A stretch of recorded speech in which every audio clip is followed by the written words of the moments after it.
নমস্কার বন্ধুরা, আজকে নিয়ে চলে এসেছি আমি ভোলা মাছের রেসিপি। তো চলো এই ভোলা মাছের রেসিপিটা আমি কী করে করি সেটাই তোমাদের সাথে শেয়ার করি। প্রথমত দেখো, ভোলা মাছগুলো আমি খুব সুন্দর করে ধুয়ে পরিষ্কার করে নিয়ে ভেজে নিয়েছি আমি খুব সুন্দর করে লাল লাল করে, দেখতে পাচ্ছ। তারপর দেখো ওই কড়াইয়ের মধ্যেই আমি তোমার তেল ছিল, সেই তেলে আমি বেগুন, ছোটো ছোটো কচি বেগুন, দানা ছাড়া বেগুনগুলো আমি খুব সুন্দর করে এখন লাল করে হালকা করে, মানে পুরো ডিপ করে না, একটু হালকা করে ভেজে নেব। আমি একটু উল্টি পাল্টিয়ে নিয়ে খুব সুন্দর করে বেগুনগুলো ভেজে নেব। কচি কচি বেগুন আছে এগুলো। দেখো মোটামুটি আমার বেগুন ভাজাটা হয়ে এসছে, এবার আমি তুলে নেব বেগুনটা। বেগুনটা তোলা হলে এই কড়াইয়ের মধ্যেই আমি তেল দিয়ে দেবো।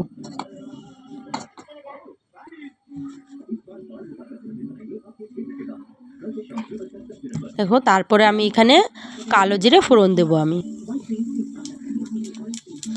কালো জিরে ফোড়ন দেওয়ার পরে এখানে আমি দেখো সরু সরু করে আলু কেটে রেখে দিয়েছিলাম, সেই আলুটা দিয়ে দিলাম আমি। এবার খুব সুন্দর করে লাল লাল করে আলুটা আমি ভাজবো এখন। দেখো আমি খুব সুন্দর করে আলুটা ভাজা হয়ে গেলে এই আলু ভাজার মধ্যে আমি টমেটো কুচি দিয়ে দেবো। এখানে আমি একটা গোটা টমেটো কুচি ছিল, সেটা আমি দিয়ে দিলাম টমেটোটা। টমেটোটা একটু হালকা করে নাড়াচাড়া পরে 2 মিনিট পরে তারপর এখানে আমি পরিমাণ মতন নুন দিয়ে দিলাম, সামান্য হলুদ দিলাম পরিমাণ মতো। এখানে আমি একটুখানি কাশ্মীরি লঙ্কার গুঁড়ো দিলাম একটু, তারপরে জিরের গুঁড়ো পরিমাণ মতন সব যে মশলা আমি দিচ্ছি। এখানে কাঁচা লঙ্কা বাটা 1 চামচ দিলাম।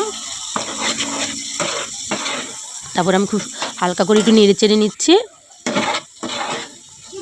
দেখো আমি তারপর আবার একটু সামান্য কাঁচা লঙ্কা দিয়েছি, যে যেরকম ঝাল খাও সেরকম দেবে। আর একটু আমি লঙ্কার গুঁড়ো দিলাম যেন কালারটা খুব সুন্দর আসে।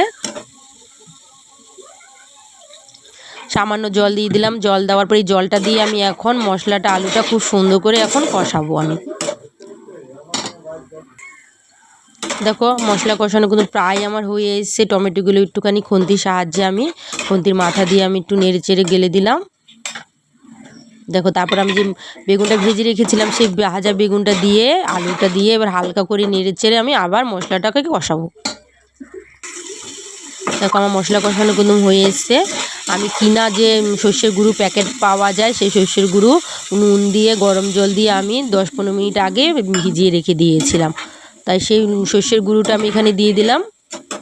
তারপর একটু নাড়াচাড়া করে নিচ্ছি। নেওয়ার পর সামান্য বাটিটা ধুয়ে আবার সামান্য একটু জল দেব। এটা একদম গায়ে মাখা মাখা হবে না, একটু ঝোল টাইপের হবে, একটু হালকা ঝোল থাকবে এই মাছটায়। একদম শুকনো শুকনো করবো না আমি, যেহেতু আলু বেগুন দিয়ে করে এই কারণে। তো আমি ঢেকে দিলাম। দেখো ঢাকার পরে আমি 2 থেকে 3 মিনিট পর আবার আসলাম। এখানে ঝোল আমার ফুটছে। এখন আমি ঝোলের মধ্যে যে মাছটা ভেজে রেখে দিয়েছিলাম সেই মাছটা আমি এখানে দিয়ে দিলাম।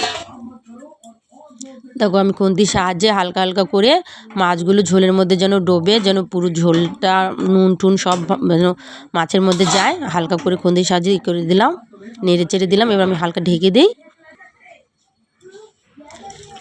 দেখো বন্ধুরা আমি আবার আসলাম 2-3 মিনিট পরে। এখানে দেখতে পাচ্ছি আমার এখানে আমি 2টো কাঁচা লঙ্কা দিয়ে দিলাম লাল লাল করে গোটা। তা আমার মাছের ঝোল হয়ে গেছে বন্ধুরা। নুনটা তোমরা দেখে স্বাদ অনুযায়ী তারপরে নামাবে। তো চলো আমি নামিয়ে নিয়ে তারপর আবার আসছি। এই দেখো মাছের ঝোল নামিয়ে নিয়েছি সর্ষে দিয়ে, তারপর আমি এর উপরে কাঁচা সর্ষের তেল দিয়ে দিলাম আমি। তো বন্ধুরা ভিডিওটা ভালো লাগলে একটা লাইক করো, চ্যানেলটাকে সাবস্ক্রাইব করে দিও।